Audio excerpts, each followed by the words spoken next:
Hello and welcome to Hardcast, and follow us on a mini crossover that I'm not entirely sure needed to exist. I'm Humphrey Earn. And I'm Christian Claus. Lifeline, give me dead drop.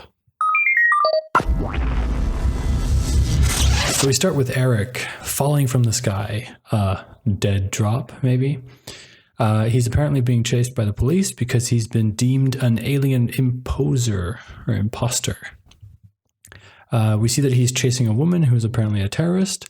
And then it looks like we get some backstory, I guess, where it looks like some antibiotics are doing something like it's like antibiotics on a planetary level.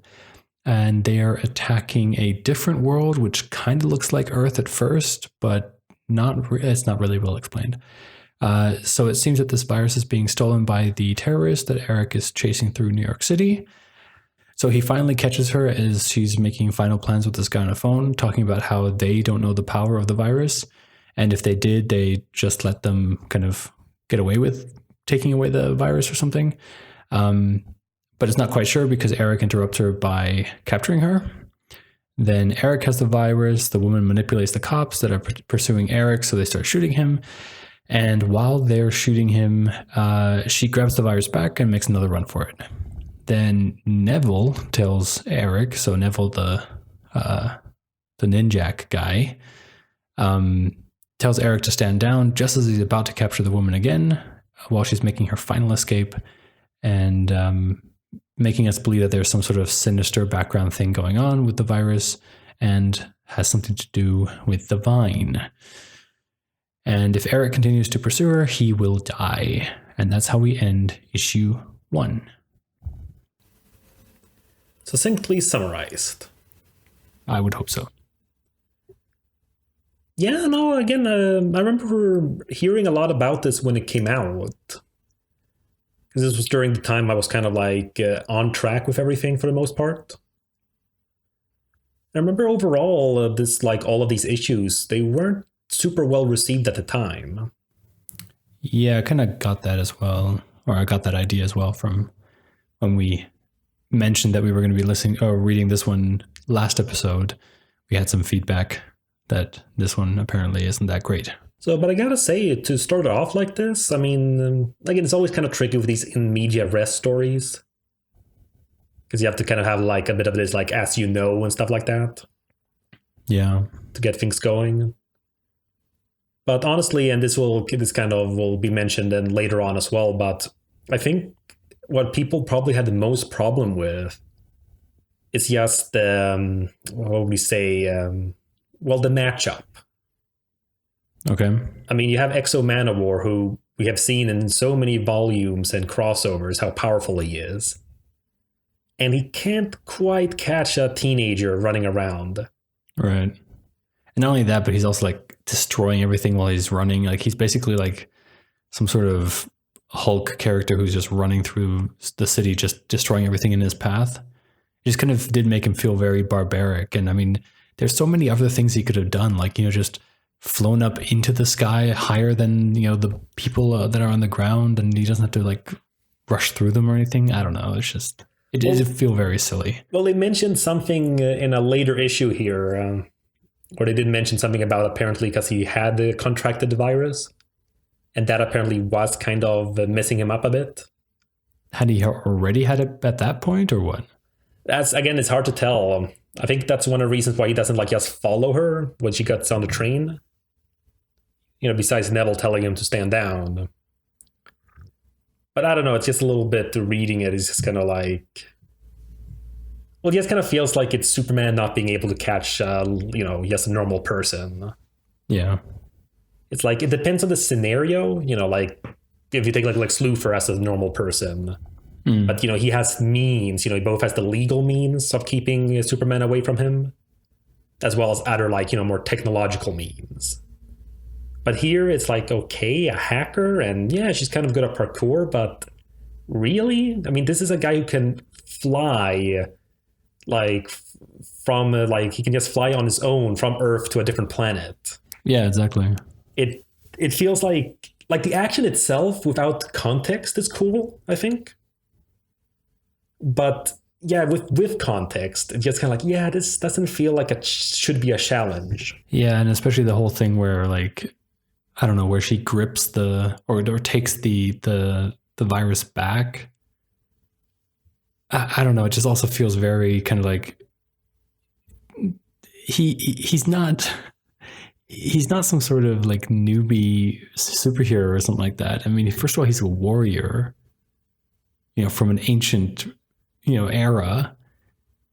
I don't think that's something like a teenage girl jumping behind him to grab something is going to necessarily like trick him, Exactly. It feels a little, yeah, I don't know. I don't know. I mean, the way that he's like running after her by stomping on, stomping on taxis and stuff like that, and then following her like that.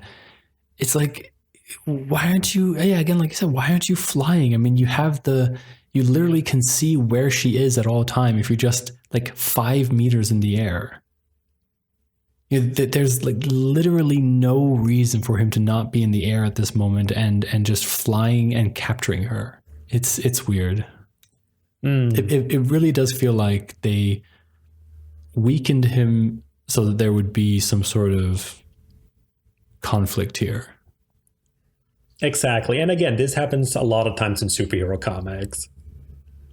So I remember actually way back, back in when we were in school, Linkara had a certain term for that. So if I remember correctly, he didn't come up with it himself. I think it was called like the Riddler quotient or something. Okay.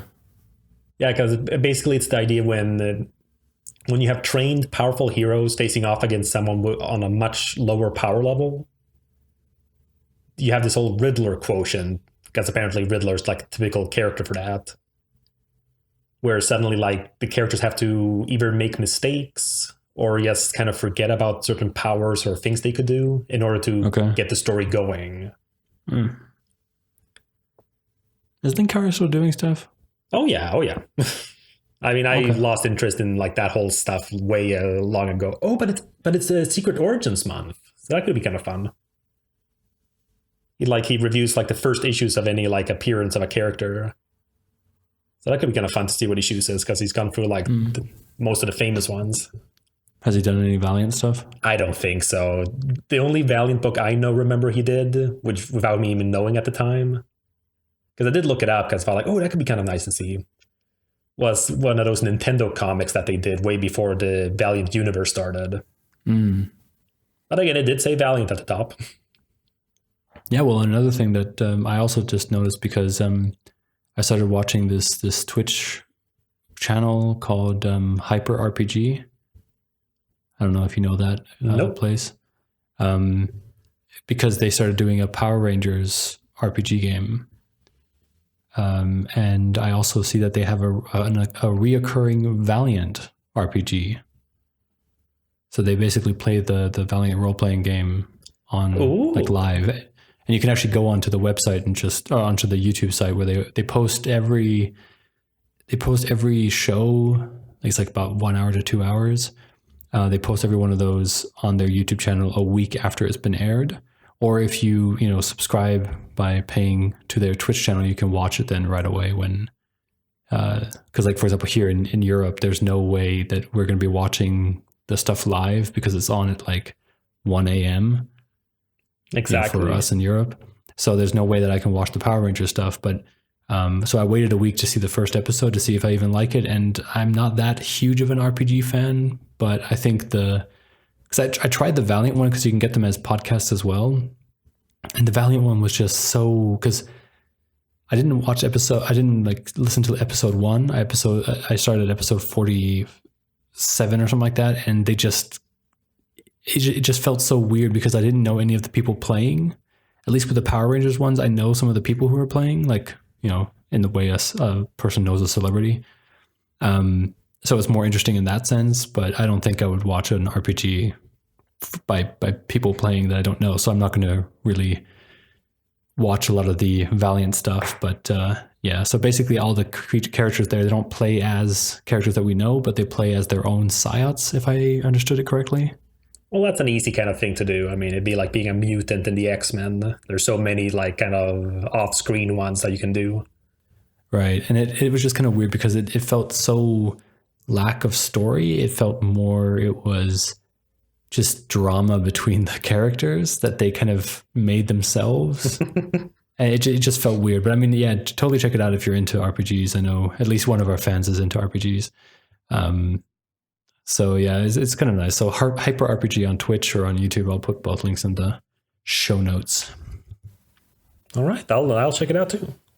So, but like, despite all that, in terms of coming back to the comic, yeah. So despite all that, I feel that, like, yes, that's like as a read, because in the end, this is really just like a 2-issue chase and then a 2-issue conspiracy thing, I guess. Yeah, kind of. But like the 2 first chase scenes, so to speak, it's just kind of like, it's just kind of fun. I mean, it starts off nice, it's kind of landing before, all the confusion about like the power levels comes in. Yeah. And one thing, and I'll discuss this more after we are like gone through the whole book. Mm-hmm. But I love the panel layouts this artist does. Okay. I didn't really notice it that much. I feel it's really well done. It's one of those things where it's really, because again, a lot of times, I mean, I'm fine either way, depending on what kind of story it is. If you go for a little more traditional, conservative like panel layouts, because I feel sometimes people try to be fancy and it just makes a confusing read. But I feel here, now that I'm looking through it, it is actually really interesting the way that a lot of the panels are set up and how like actions are within the panel. Like there's 3 panels within one panel that then all together also still make one panel. Are you looking at page 6? Yes. Yes, that's the one I was going to bring up too, because it's a perfect example. It is so good, especially with the cop in the back that's being covered by the cop in the front. You can actually see, it's like an X-ray. You can see the gun being slashed. I mean, it's really nice. I mean, I'm looking through it. I mean, even a lot of, maybe that's why they went for all these chases, because the artist is so good at choreographing a chase on in a page. comic book medium. Yeah, because I mean, there's so many things like with the jumping over the glass, also like perfect panel layout there, and it gives a lot of motion. I mean, just again the way that she kind of, I can see that again on page 11, the way that she's running through the like the way that she's running through that panel in the middle. Well, yeah, I mean, they just gave her like kind of like speed lines. Yeah, but they also kept her because she's still within the panel. Like she's still interacting with things in the outside panel, with the wall in the middle panel in the back, and then the light post, and then how her leg is going out of her own panel. I don't know. I think it's like it actually works really. Yeah, I mean, I didn't even know, and this is the thing. I don't even notice this stuff because I'm just reading it. Which again is a good thing, because you're not, I mean, sure, it's nice to kind of like notice and appreciate the effort put in. Yeah. But the fact you didn't think about it means that it was done flawlessly. Yeah, but I think that's also kind of a shame that or that at least, I don't know how most people read this kind of stuff, but for me, I'm kind of feeling like, well, that's a shame that I don't take a moment to just like appreciate the page. You know what I mean? Like if you're watching a movie, if everything is done right, you can still just enjoy it by, sitting back and just enjoying the experience. But for me, I'm just reading through this. And again, I mean, maybe that's just a thing where, I'm just not a comic book guy. I don't get excited by comic books. It's not like a passion of mine. So when I'm reading these, I'm just like, okay, let's just read the comic. It's not like, okay, let me just, sit down with a cup of tea or something like that and just actually, experience this comic. So I'm not sure if this is like, if I'm even the right person to be doing this podcast. No, but I think that's but because of that, you sometimes bring in interesting points that I don't notice because I'm kind of like too well versed. So like I fill in gaps and things of stuff that really should be questioned more. Like you've done that many times in previous volumes where you can like, it's just the way it's shown here. I'm not quite understanding it. And then I look at it again and like, you're right. I mean, I just kind of filled the gaps because I know what happens later. Right. But the way it was shown, you're right. That was not very clear. So I definitely think that you bring that kind of like perspective to the conversation. Mm. Yeah, well, either way, I mean, I do not. I mean, it's kind of also kind of good because you're now giving me a new appreciation for this comic as well. I mean, I was just kind of thinking before that it's just like, yeah, this is just an okay comic, nothing special. I mean, the art is nice and the panel layout is superb, as I've now noticed. But story-wise, this doesn't only apply to this issue; it applies to kind of all the issues that are in this volume. Oh yeah, it's just very normal. There's nothing like special about these things. Yeah, I kind of wish that I actually didn't check like if this artist has worked on something before here, like on Valiant, or something later, but I really feel like their skills would be better for a better story. Mm. Like in this case, it feels like their skills definitely elevate a very mediocre story. But yeah, I don't know. It's but yeah, that's got a lot of like discussion there already about that was issue 1. Mm-hmm. After Exo Manowar is pulled from the chase, we follow Archer of all people, taking up the pursuit. After having lost his pants from an off-panel altercation, he goes through one humiliation after another until he finally comes across the teenagers at a birthday party. Deciding to listen to their side of the story, he breaks his connection with Neville and gets the so-called terrorist to give him the vial. Just as he is waiting for the further contact from Neville to ask him about what's really going on, he is kidnapped by ninjas. From earlier, we see that there is something wrong with Neville since he's been seen eating a stray fly. Unless all British people do that. So your conclusion or your little summary was much more succinct than mine. I go through here all these little. I basically break it down page by page, and you just read the whole thing, and then you just broke down the entire story. I think I need to do that too, so I don't spend like 2 minutes talking about what happened.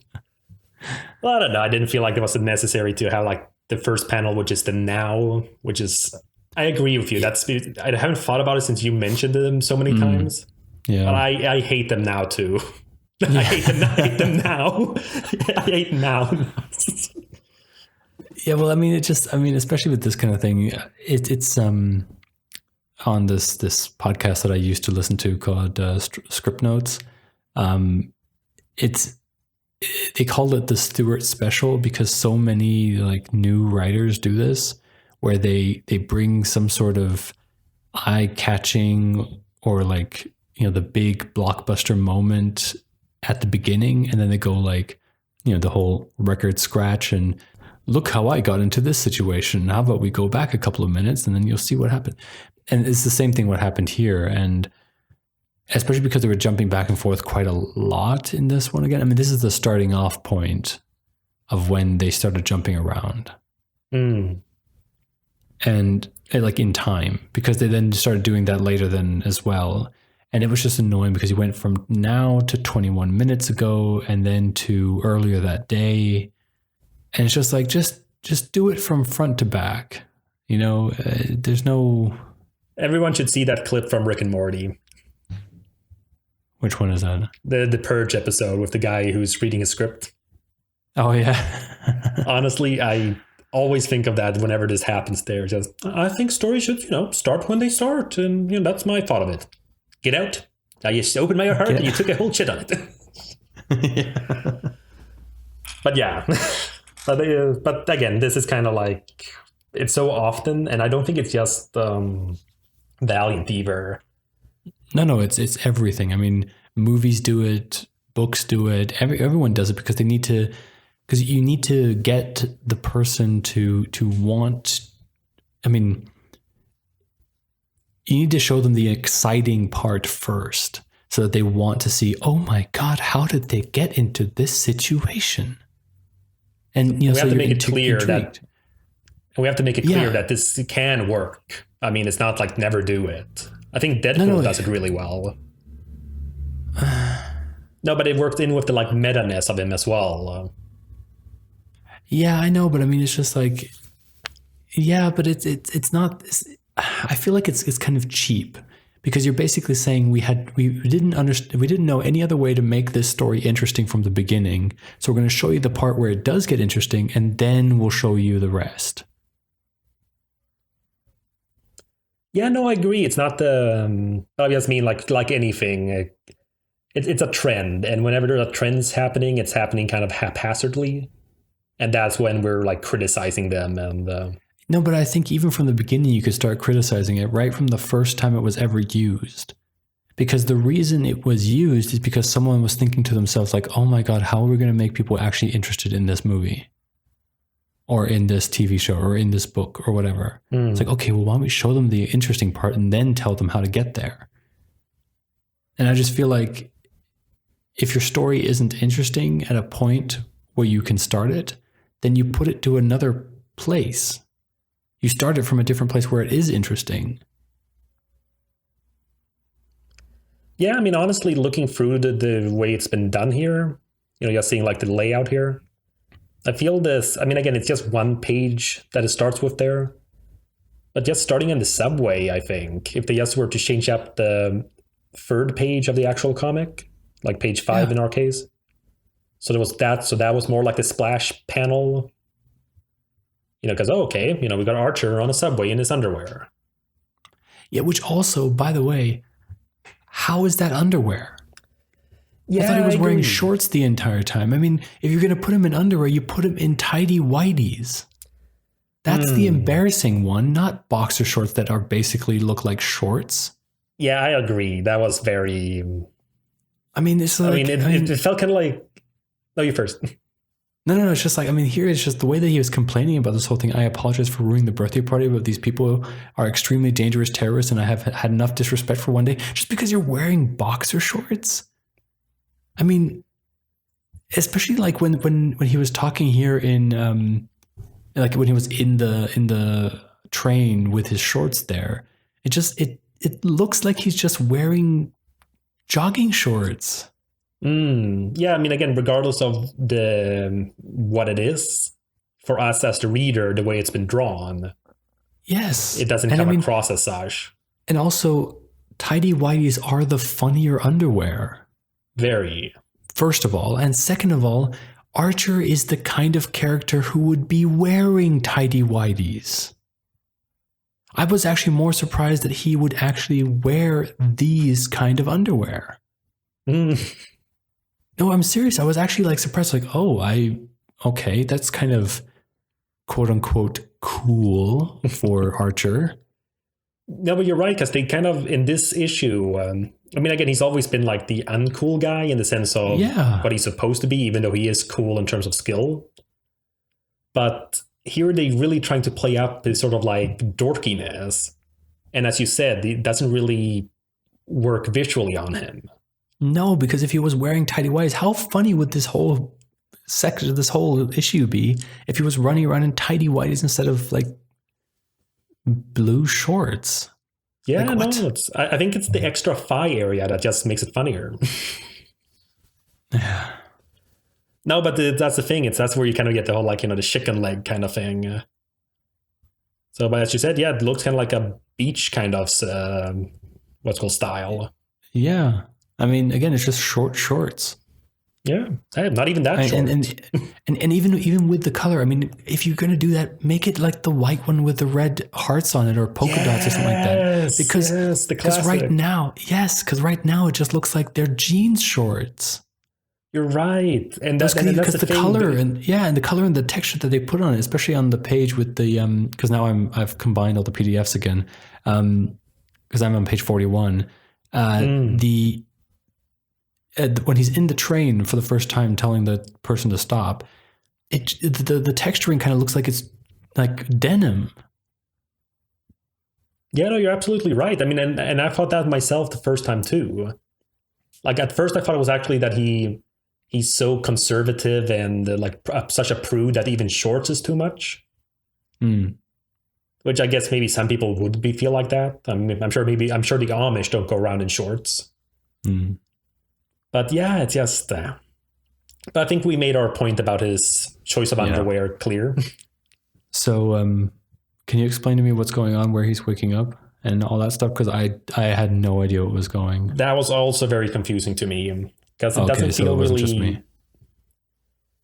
Yeah, no, I mean, again, I don't mind having like an off-panel thing happening so much, but I'm trying to remember, the last time we saw them, which was last issue, really. Well, because he was with the wasn't he working at that bar now? Was he working? Or was he just living there or something? Wasn't that the whole thing that he was like living with at that bar? I'm not and entirely sure. Isn't that woman who's living there now? Like, who's that woman? I was trying to think that too, because again, I mean, it's in character to have him lie on the floor. Of course, he would never share a bed. But and also, he says, Lady Diane.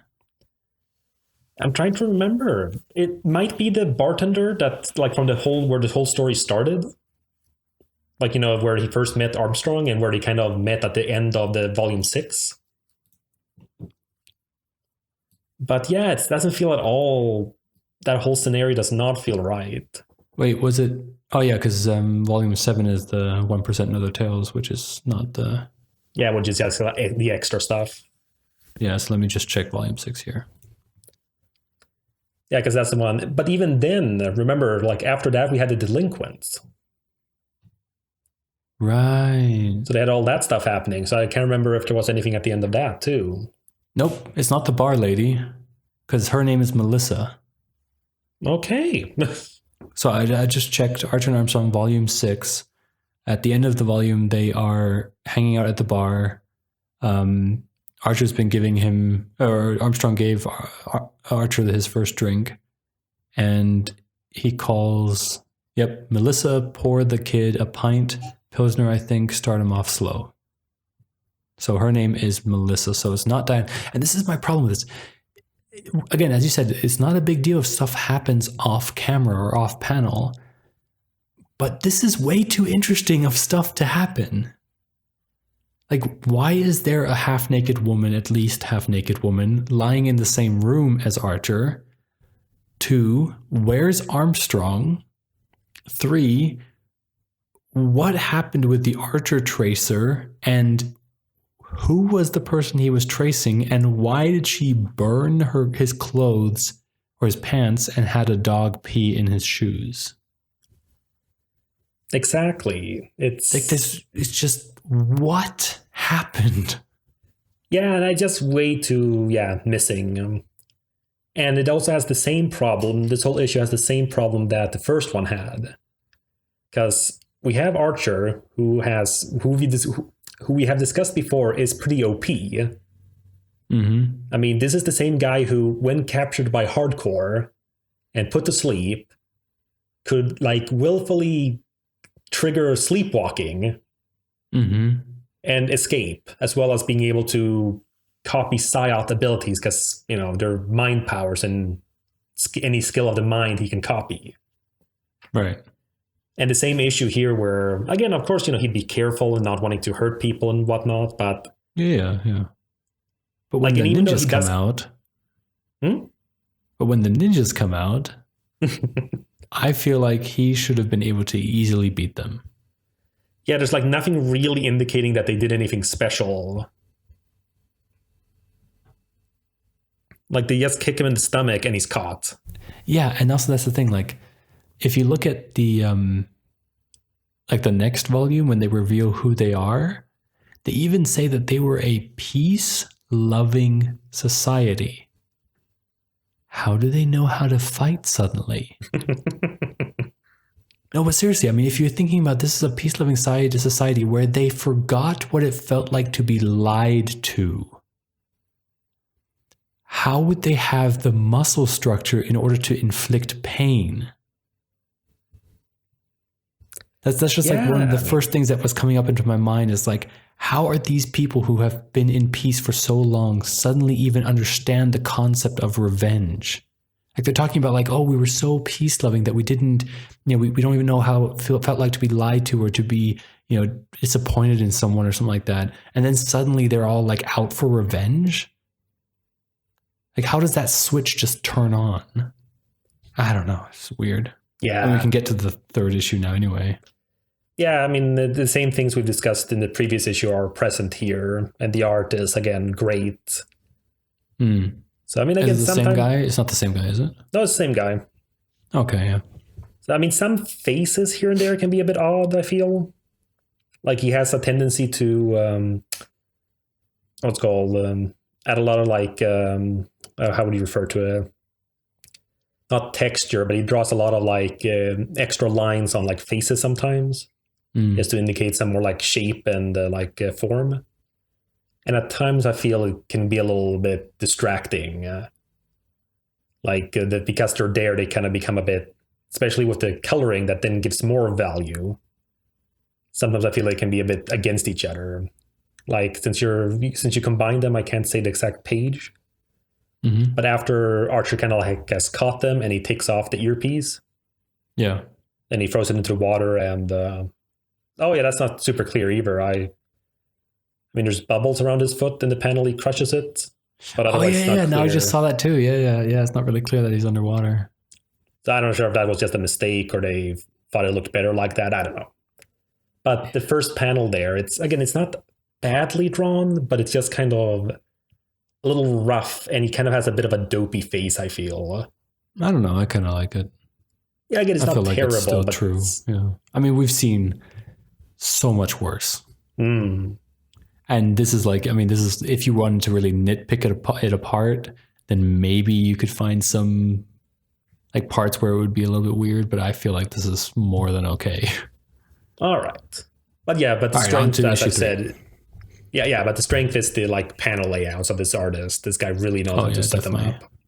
Oh, yeah. But yeah.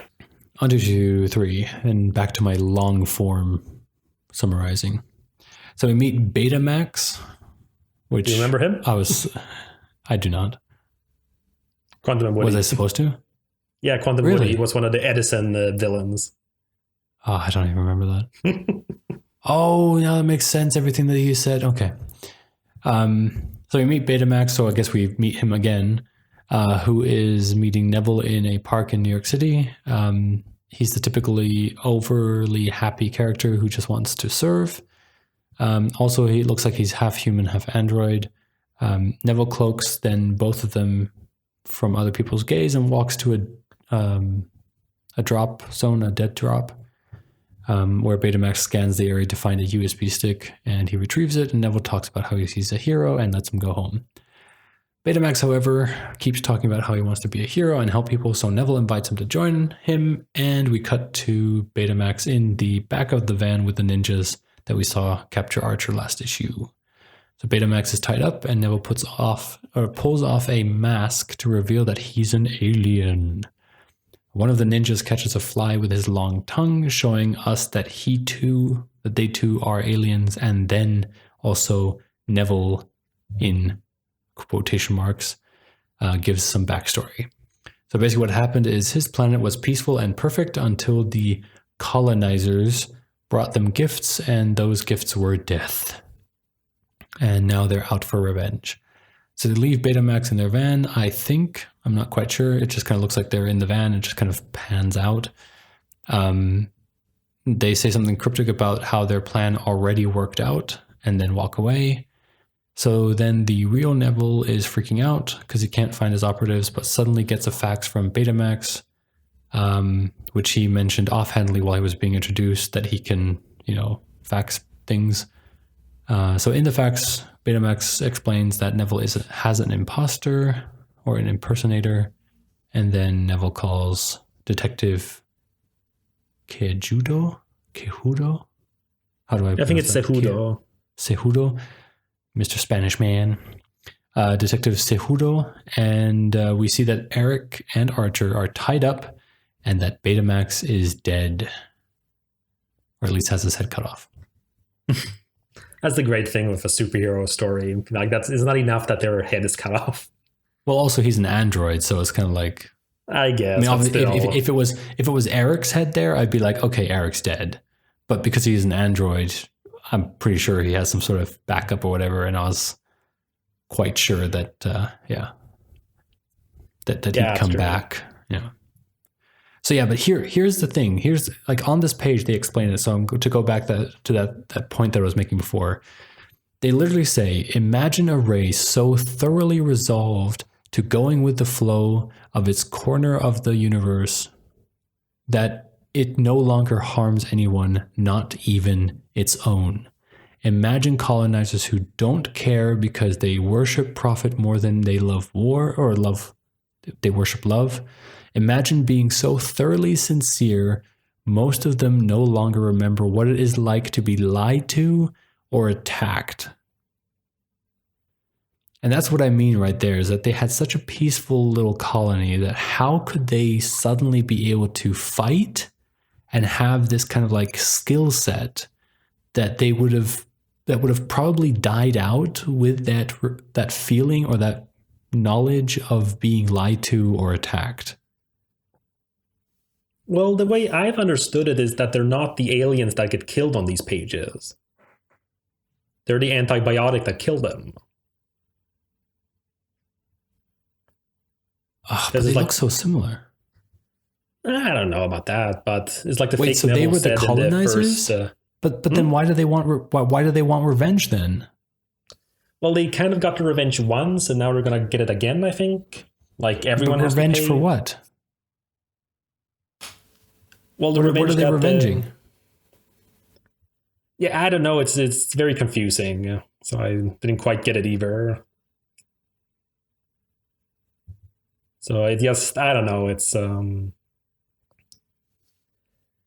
like the whole like alien portion of the story doesn't really work, I think.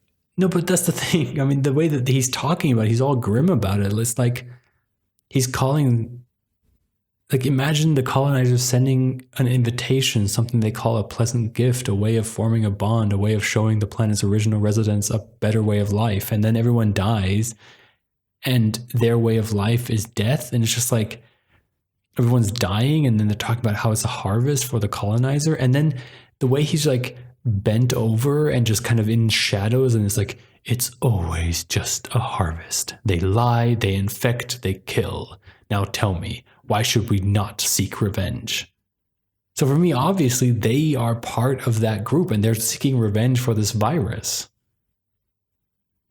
They're trying to avenge their own people by destroying or killing this virus, right?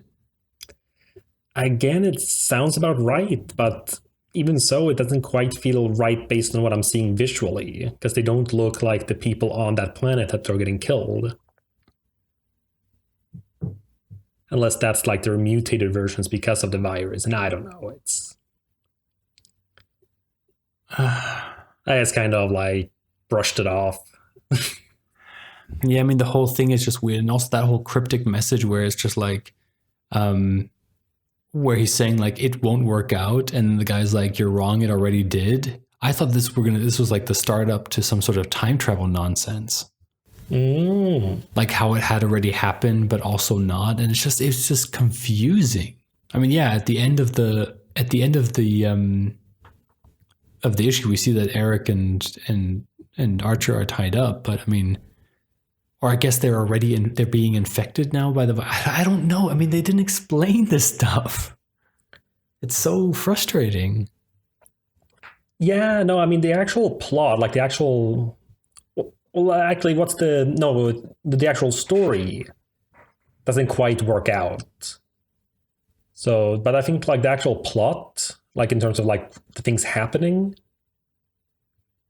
I feel kind of works in some way. It's just the contents of the plot isn't really working. If you understand my difference. Yeah. Like the actual whole setup of like, okay, someone took over Neville's identity, all the stuff that's been going on, the teens, stealing the vial earlier, like all these things happening, and that I feel like it works as a plot, but the story that the plot is propelling is just very confusing.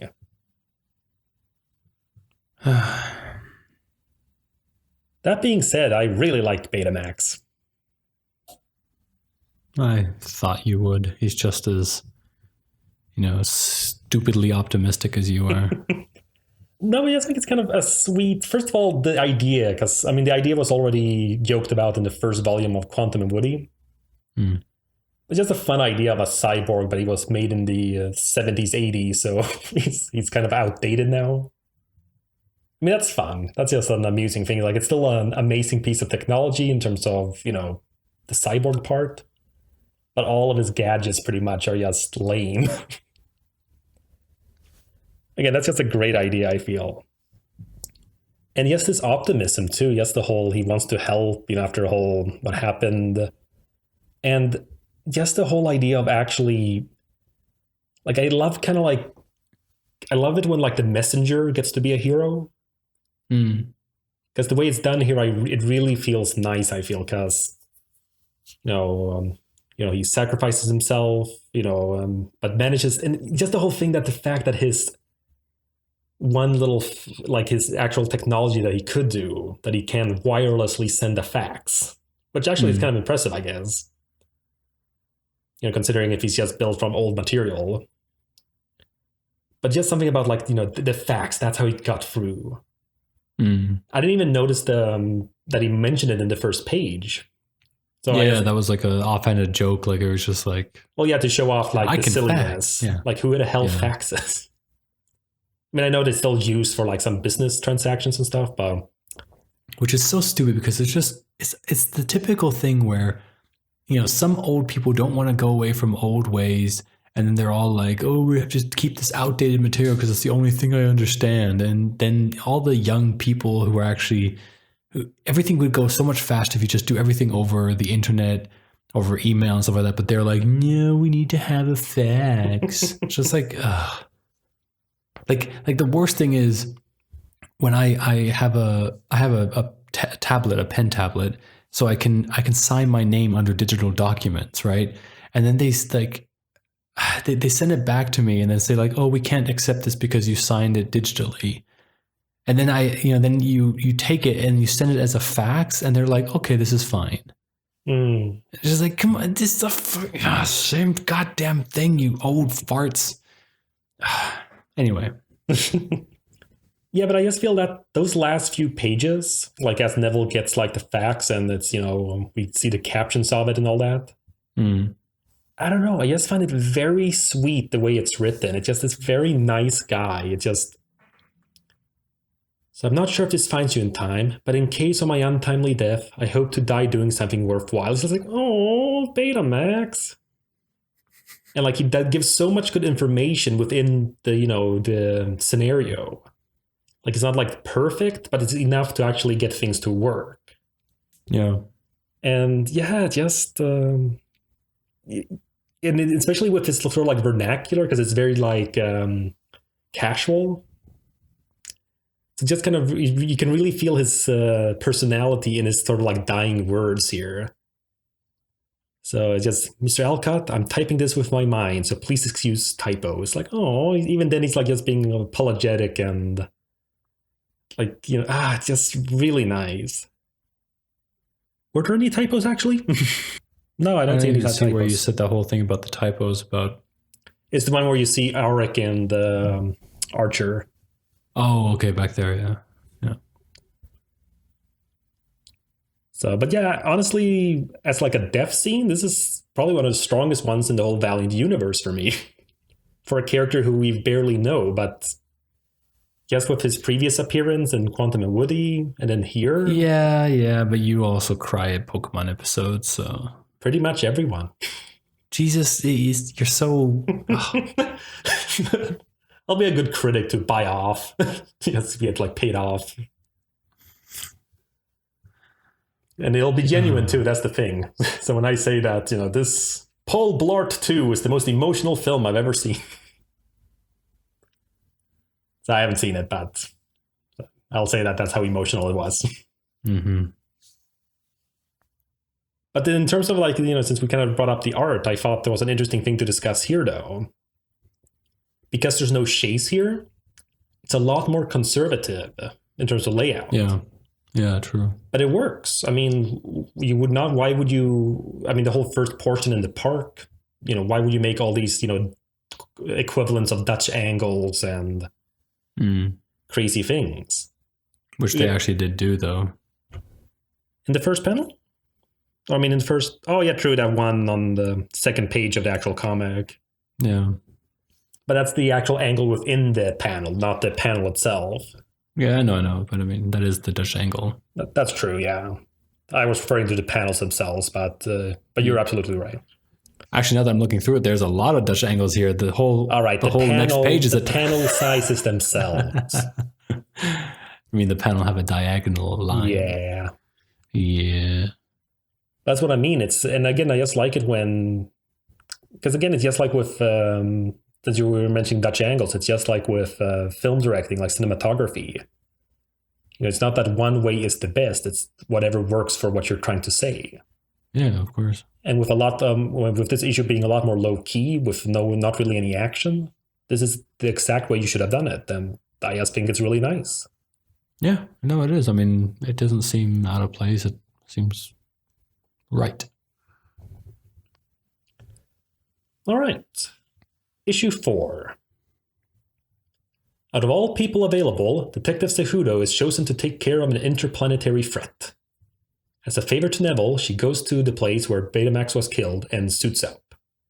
When entering the warehouse, she disarms the teens and gets their side of the story, while keeping the radio broken, keeping her conversation a secret to Neville once she fixed it. Further inside, she finds Auric in a vat of some kind and Archer in a broom closet.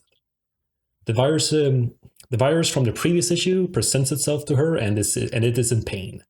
In exchange to burning it to death, the creature disinfects Auric and Archer against Neville's wishes. Problem solved, and a happy ending for Betamax, because the teens rebuild him with another outdated device.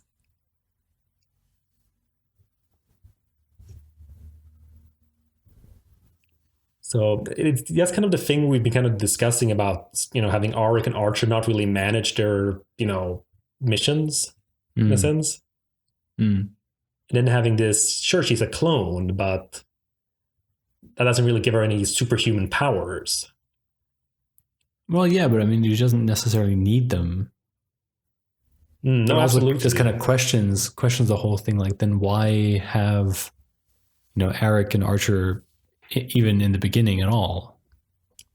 No, absolutely. But still, it just kind of feels kind of interesting, like, where these sort of superhumans fail, this kind of normal human is gonna...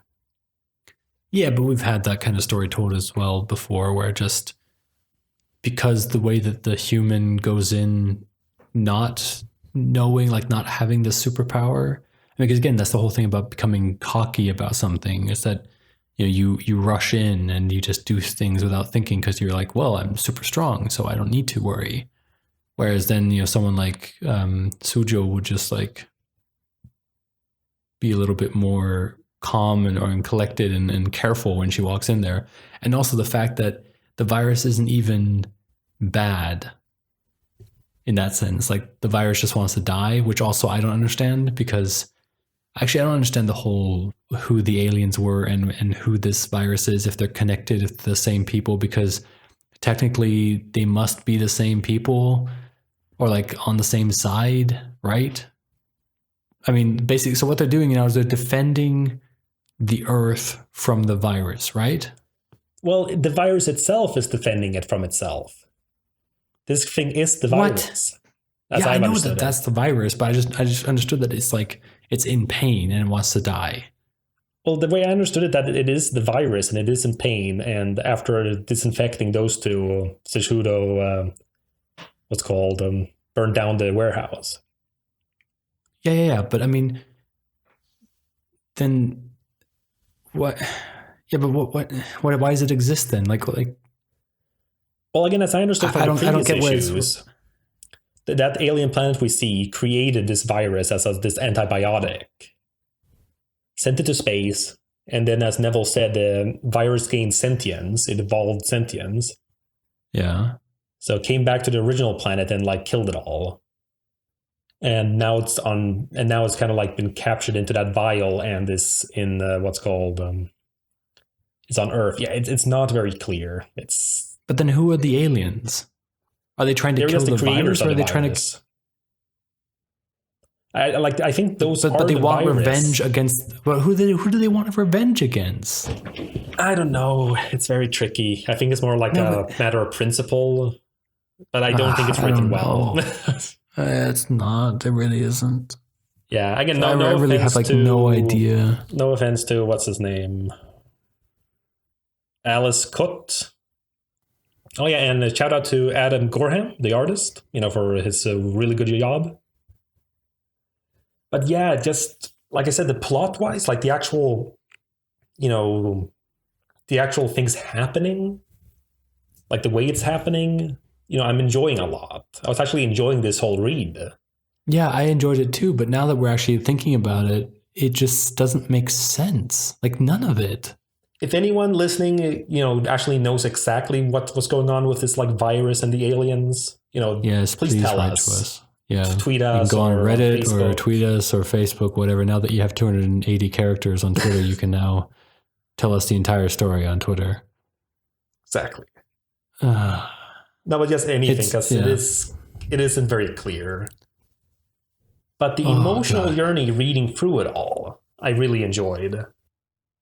Yeah, and I kind of liked having some characters in here that we don't usually get to see. I mean, as hard as her name is... Yeah, but as hard as her name is to pronounce, I kind of like Kujo or Sujo or whatever. Sehudo. Yeah. Kind of like Judo. Sejudo, but then a Hudo. Yeah. Well, again, it's an interesting little mismatch. It kind of actually reminds me of the original Marvel Defenders comics, which have nothing to do with the Netflix series. Just still haven't watched. So now I haven't finished it either, though. So I'm like episode 5. I started the first episode, and then I had to stop because you came over. Right, we were planning on actually like watching it all, but I'm kind of glad we didn't, because from what I remember, it just wasn't that interesting what I already saw. Either way. No, but the thing with the original Defenders, they had an interesting like how would you say? They had an interesting kind of like reason for people joining. Yeah. Because like with the Avengers, it's kind of like the highest of the high in a sense. It's like all the people who join together through some means. X-Men is because it's specifically mutants. Fantastic Four, of course, is because those 4 were the ones involved in the cosmic rays. But Defenders is basically everyone else. Anyone who has no real tie to any organization. Like the original members of that was Doctor Strange, Hulk, Namor, Silver Surfer. Like characters who have no reason to be on a team. That was like their team, the Defenders. Yeah. And this kind of had a bit of that feeling, because you have very broad characters. You have like the whole, Exo Manowar, the most powerful weapon on Earth. You got Archer, the most deadliest assassin, I guess you'd have to say. Though I'm not sure how high his kill count actually is. Betamax, an outdated cyborg. And then Cejudo, a clone who, and besides that, nothing, supernaturally extraordinary. And it just makes for like a fun little romp that, in the grand scheme of things, didn't matter at all, from what I can tell. Because I still haven't seen the big solo series of Betamax with his new Polaroid camera. I mean, that's the whole thing there. At the end, that's like the only thing that's kind of has changed, like permanently. And again, I haven't checked anything in a while, but I don't think he's appeared since this issue. Again, and I don't blame them. He's not really... I mean, I like him, but it's not like he can have his own series, I think. But yeah, there's like nothing really that came out of this in terms of a setup for another story or a change in a character's like, motivations or something. It's also solved a bit simple, I think. I mean, it's not much of a challenge if the creature you've come in to kill wants to die. Exactly, and it just feels kind of cheap as well, because we don't have any indication that like from the beginning that he didn't want to be alive or it didn't want to be alive. It just feels weird. I mean, the ending, it just feels like, oh, do you think they were supposed to get a 5th issue, but then suddenly didn't? And they were like, oh shit, how do we change this now? That could happen. Because again, as I said, it wasn't really well received as it was printing. Yeah, so they probably just were like, you know what? How about we just... but they're so far ahead with these, though, I've noticed. I was looking at some of these issues and stuff, and they were showing like when we were reading like Bloodshot Reborn, they had like those pages with previews, sort of. Like not the actual preview page, but like this whole thing about the whole thing. And I recognize panels from Volume 2. Oh, but no wait, we were reading the Bloodshots of issue by issue, right? Bloodshot Reborn issue by issue, right? Yeah. Right, so that would make sense. Then it doesn't explain it, because I was thinking if it's in the volume, I guess they'd already have panels ready by then. But it was like the first or second issue there, they had panels ready for Volume 2. So I'm not sure how far ahead they're already done with these things.